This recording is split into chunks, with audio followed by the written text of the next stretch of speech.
Let's start by taking a step back and looking at the big picture of our application model. Here's a class diagram that shows the core concepts we're going to work with. We have category, product, profile, user, tag, and address. These are the building blocks of a typical e-commerce application. Let's understand them piece by piece. So first we have category. We have a one-to-many relationship between category and product. So an asterisk means many. So this means a category can have many products, but a product belongs to only one category. Now, this is an assumption I'm making in this application we're going to build. Chances are in a different application, a product may belong to many categories. So don't take what I'm showing you here and apply it to every project. Your application's model should be designed based on the business requirements. Okay. Next, we have user and product.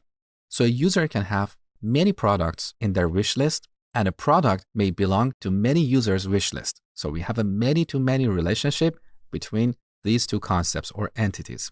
Similarly, we have a many-to-many relationship between user and tag. A user can have many tags, and a tag may be applied to many users. Now, this is purely for demonstration. It doesn't even make sense because a tag should be applied to products. But I deliberately added that here because of how I've structured the demos and exercises for you. Then we have a one-to-one relationship between user and profile.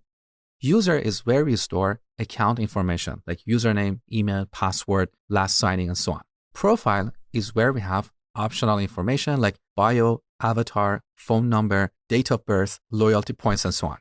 Next, we have a one-to-many relationship here. So a user can have many addresses, but each address belongs to one user.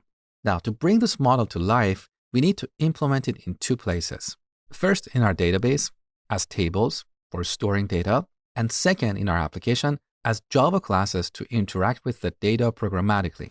We can start with the database and then create our domain classes. This is called the database first approach.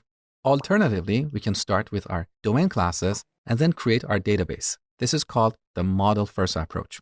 There is no right or wrong here. Different people have different preferences. In this course, we'll focus on the database first approach because that's pretty common, especially in larger organizations where there are people dedicated to database design.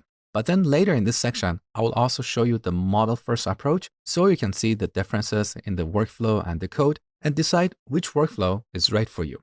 So next, we're going to create our database schema.